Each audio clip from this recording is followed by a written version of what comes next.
Spider-Man No Way Home is potentially one of the most anticipated MCU entries in recent years, based on the air of discretion and secrecy surrounding the project. The sheer magnitude of speculation, theories, and potential for long-lasting impact on the MCU going forward has led fans into a frenzy trying to decode everything that they have been given by the studio, as well as small little tidbits and leaks from actors and behind-the-scenes set workers. From multi-universal shenanigans to the reintroduction of beloved Spider-Man throughout the decades, the level of theorizing among the MCU fanbase rivals that of even Avengers Endgame. But how much of what we really know is for certain, and how much has been taken to the extremes by enthusiastic fans who are preening to see their favorite web-slinger interact with these multiversal counterparts? Fear not, watchers of the Marvel Multiverse, for that is what we will be covering today, as we unravel the tangled mess of mysteries that surrounds the ever-elusive third installment of the MCU Spider-Man franchise. The thin line between fact and theory regarding No Way Home has been fuzzy at best and invisible at worst, so let's take a look at what has been confirmed and what is merely speculation as we pick through this web of Hollywood secrecy. First off, the release date is confirmed. Spider-Man No Way Home will be releasing on December 17th, 2021.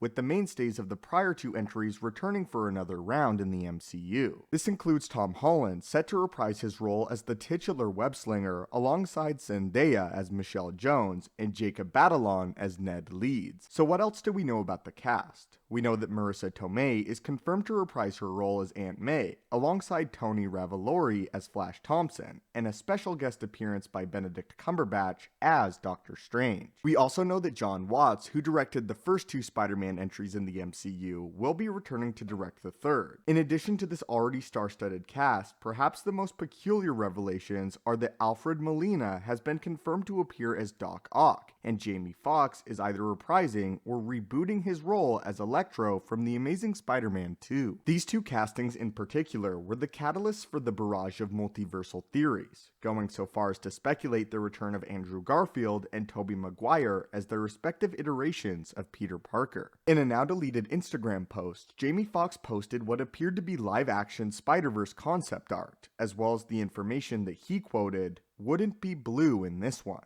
Alfred Molina, however, has confirmed that this will in fact be the same iteration of the character last seen in Sam Raimi's 2004 film Spider-Man 2, alongside Tobey Maguire as the titular hero, even going so far as to say, in this universe, no one really dies, and calling No Way Home the worst kept secret in all of Hollywood. Some fans have even taken this evidence so far as to not only support the return of Maguire and Garfield, but also the likes of Emma Stone and an alternative version of Spider-Gwen. Charlie Cox as Daredevil from the Marvel Netflix series, and other villains from the previous franchises such as Willem Dafoe as Norman Osborn and Thomas Hayden Church as Flint Marko from the Raimi films, or better known as Sandman. This also opens up the possibility of connecting the MCU to Sony's universe of Marvel characters, potentially crossing over with the likes of Venom, Carnage, and Morbius, as actor Tyrese Gibson has seemingly confirmed that Sony's upcoming Morbius film takes place in the MCU. He was asked to clarify if this was the same universe as the Avengers, which he confirmed, though Sony later retracted that statement and issued one of their own, which vehemently denied his original claim. This back and forth leads Gibson's claims in a sort of limbo, unable to be confirmed or denied at this current moment. Further rumors claim the return of Charlie Cox as Matt Murdock, and this is potentially supported with the help of an organization called Ratrick Lock Casting. Ratrick Lock is an acting and modeling casting agency based in Atlanta, Georgia, and they recently put out a casting call for a courtroom scene in No Way Home. This had led many fans to believe that the MCU's version of Matthew Murdock will debut and offer his legal services to a Peter Parker in need, especially after the events of Far From Home and being framed by Mysterio. But whether or not this theory comes true and the MCU's Matt Murdock is played by Charlie Cox remains to be seen, or if the character of Daredevil will be appearing at all. So where does this leave the story of Tom Holland's Spider-Man? At the end of Spider-Man Far From Home, Mysterio posthumously outed Spider-Man's secret identity to the entire world. framing him for the drone attack on London and Mysterio's death in the process. This cliffhanger leaves Tom Holland's story unfinished and in need of closure, which will almost certainly play into the plot in some way, even if the crux of the plot ends up being multiversal crossover that largely sidelines the MCU Spider-Man's journey for the time being. Peter Parker's alleged crimes against the people of London and apparent murder of Mysterio further support the idea of there being a courtroom scene somewhere in the movie, which would be a prime opportunity to introduce Matt Murdock or She-Hulk herself, Jennifer Walters, ahead of her own Disney Plus series debut,